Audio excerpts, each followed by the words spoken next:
2014 में पहली बार प्रधानमंत्री यूएस जाते हैं तो यूएस में जब श्रीमद् भगवत गीता को भेंट करते हैं तब इस देश ने क्या कोहराम देखा यह किसी को बताने की आवश्यकता है क्या। मगर आज दुख तब हुआ जब गीता प्रेस गोरखपुर पर आपने ऐसा प्रश्न चिन्ह लगाया जो कभी किसी ने स्वप्न में भी नहीं सोचा होगा। और वो देखिए, दो अलग अलग विषय हैं। आपने अगर मुस्लिम लीग की बात करते हैं तो पहले मुस्लिम लीग पे मैं आपको स्पष्टीकरण दे देता हूं, आपके दर्शकों को भी मालूम होना चाहिए। उसके पहले भी बात हुई, राहुल गांधी जी से जब सवाल किया गया बाहर कि ये मुस्लिम लीग, इंडियन मुस्लिम लीग जो केरल वाली है, उस पर क्या स्टैंड। निश्चित तौर पर उन्होंने बोला कि ये वही मुस्लिम लीग है जिसके साथ भारतीय जनता पार्टी ने अपनी सरकार बनाई थी। ये वो मुस्लिम लीग नहीं है, ये जिन्ना वाली मुस्लिम लीग नहीं है इस देश। देखिए, यहां समस्या सिर्फ गीता प्रेस से नहीं है, गीता से भी समस्या है। 2014 में जब प्रधानमंत्री जी पहली बार विदेश यात्रा पे गए थे और अमेरिकी राष्ट्रपति को गीता भेंट की थी, सब छाती पीटने लगे थे। गीता क्यों कर दिया है तो कम्युनल कम्युनल कम्युनल एजेंडा हो गया। अरे भूल गए ये लोग। लोकमान्य बाल गंगाधर तिलक ने गीता रहस्य लिखा था। महात्मा गांधी ने कौसानी में रहकर गीता के ऊपर अनासक्ति योग लिखा था। डॉक्टर संपूर्णानंद ने गीता के ऊपर कितनी पुस्तकें लिखी। इन्हें गीता से भी प्रॉब्लम थी तो गीता प्रेस से प्रॉब्लम है, तो इसमें कौन सी समस्या की बात है। क्योंकि इनके लिए डेमोक्रेसी की परिभाषा यह है कि Muslim league is absolutely secular. Hello दोस्तों, नमस्कार। एनके डिबेट में एक बार फिर आप सभी का स्वागत है। एक और मज़ेदार वीडियो आपके सामने प्रस्तुत करने जा रहा हूं। वीडियो को अंत तक ज़रूर देखें। चैनल पर अगर नए हैं तो चैनल को सब्सक्राइब करें और बेल आइकन को दबाना ना भूलें ताकि आने वाली वीडियो का नोटिफिकेशन आपके पास सबसे पहले पहुंच सके।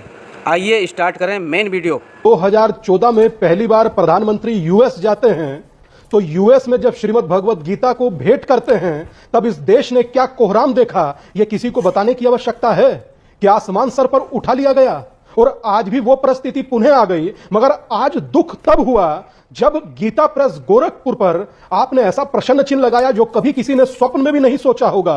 और वो भी वो गीता प्रेस गोरखपुर प्रत्येक भारतीय के घर में गीता, रामायण, श्रीमद् भगवत गीता तक को पहुंचाने का कार्य किया। और जिस गांधी जी की आप चर्चा आपने चिट्ठियों की भी की, आप जानते हैं, मैं बड़ी जिम्मेदारी के साथ आपसे कहता हूं कि श्रीमद् भगवत गीता एक ऐसा ग्रंथ है जिसे जिया जाता है और उसे जीने पर भी अगर कोई चर्चा करने लगे या उस पर भी कोई कोहराम मचाने लगे तो बहुत अनुचित होता है।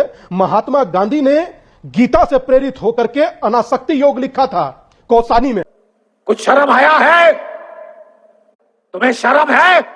लेकिन बाल गंगाधर जी स्वामी दीपांकर, आपने अपनी बात को रखी। अनुज अत्रे मेरे साथ मौजूद हैं स्टूडियोज में। अनुज अत्रे, मैं आपसे जानना चाहता हूं, गीता प्रेस कॉम्युनल हो गई और मुस्लिम लीग सेकुलर हो गई। आज की कांग्रेस का यही वर्जन है। कांग्रेस का 2023 एडिशन का जो वर्जन है वो यही है जिसमें मुस्लिम लीग सेकुलर पार्टी है और गीता प्रेस कॉम्युनल हो गई है। देखिए, दो अलग अलग विषय हैं। आपने अगर मुस्लिम लीग की बात करते हैं तो पहले मुस्लिम लीग पे मैं आपको स्पष्टीकरण दे देता हूं, आपके दर्शकों को भी मालूम होना चाहिए। उसके पहले भी बात हुई, राहुल गांधी जी से जब सवाल किया गया बाहर कि ये मुस्लिम लीग, इंडियन मुस्लिम लीग जो केरल वाली है, उस पर क्या स्टैंड है। निश्चित तौर पर उन्होंने बोला कि ये वही मुस्लिम लीग है जिसके साथ भारतीय जनता पार्टी ने अपनी सरकार बनाई थी। ये सेकुलर है ना मुस्लिम लीग? ये वो मुस्लिम लीग नहीं है, ये जिन्ना वाली मुस्लिम लीग नहीं है। इस देश की जिस राजनीतिक दल को इलेक्शन कमीशन ऑफ इंडिया ने अपने रजिस्ट्रेशन दे रखा है, उसको मान्यता दे रखी है, इसी आधार पर दी है कि वो सेकुलर होना चाहिए। कांग्रेस के नेता हैं, राहुल गांधी के पक्षधर हैं। एक सवाल का जवाब दीजिए। आज मुस्लिम लीग भारत वाली आपके शब्दों के अनुसार सेकुलर है? निश्चित तौर पे। हम बाद में कहते हैं ये देश का चुनाव आयोग, ये चुनाव आयोग स्वीकार करता है, चुनाव आयोग ने मान्यता दी है। गीता प्रेस, देखिए, गीता प्रेस निश्चित तौर पे गीता प्रेस का बहुत बड़ा इतिहास। जो रामानंद सागर से रामायण सीरियल बनवाते हैं, प्रभु श्री राम का जो है उनको आराध्य का जो सीरियल बनाते हैं, ऐसा सीरियल बनवाते हैं जिसको आज तक सदियों तक। लेकिन भारतीय जनता पार्टी इनकी सरकार में आदि पुरुष बनता है भगवान राम को लेकर के। ये ऐसे पिक्चर को पास कर देते हैं जिसमें भगवान राम को लेकर के लोगों की भावनाएं आहत होती है। भाई मजा आया। एक नाम में कई बार बहुत गड़बड़ हो जाती है। शराब के पीछे चौहान है, आपके पीछे भी तो अत्रे है। सुधांशु त्रिवेदी, जवाब क्या जवाब है? काउंटर। देखिए, यहां समस्या सिर्फ गीता प्रेस से नहीं है, गीता से भी समस्या है। 2014 में जब प्रधानमंत्री जी पहली बार विदेश यात्रा पे गए थे और अमेरिकी राष्ट्रपति को गीता भेंट की थी, सब छाती पीटने लगे थे। गीता क्यों कर दिया है तो कम्युनल कम्युनल कम्युनल एजेंडा हो गया। अरे भूल गए ये लोग। लोकमान्य बाल गंगाधर तिलक ने गीता रहस्य लिखा था। महात्मा गांधी ने कौसानी में रहकर गीता के ऊपर अनासक्ति योग लिखा था। डॉक्टर संपूर्णानंद ने गीता के ऊपर कितनी पुस्तकें लिखी। इन्हें गीता से भी प्रॉब्लम थी तो गीता प्रेस से प्रॉब्लम है, तो इसमें कौन सी समस्या की बात है। क्योंकि इनके लिए डेमोक्रेसी की परिभाषा यह है कि Muslim league is absolutely secular. अभी हमारे प्रतिद्वंदी प्रवक्ता महोदय बोल रहे थे चुनाव आयोग से मान्यता प्राप्त है। बिल्कुल मान्यता प्राप्त है। तो अगर मैं इनसे पूछूं भारतीय जनता पार्टी सेकुलर है तो अभी दाएं बाएं करने लगेंगे। मान्यता प्राप्ति नहीं है, देश की सबसे बड़ी पार्टी है।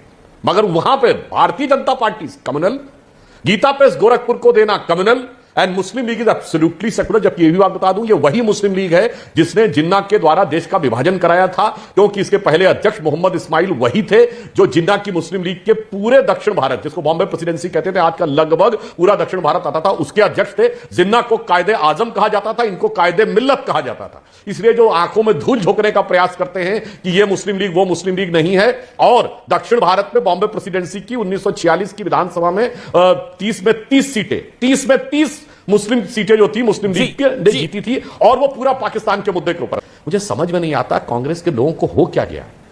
हे भगवान, ये क्या हो रहा है? अरे भाई, गीता प्रेस गोरखपुर से क्या संबंध किसी भी प्रकार की राजनीतिक बात का? गीता प्रेस 2-3 चीजों का ध्यान रखता, कभी विज्ञापन नहीं देता, कोई समीक्षा या टिप्पणी नहीं करता। उसने कोई अपना मंतव्य कभी व्यक्त किया हो तो आप कहिए। नहीं, सोचिए मत, सब्सक्राइब कीजिए। तो कैसी लगी आज की ये वीडियो कमेंट करके जरूर बताएं। मिलते हैं अगली वीडियो में, तब तक बाय बाय।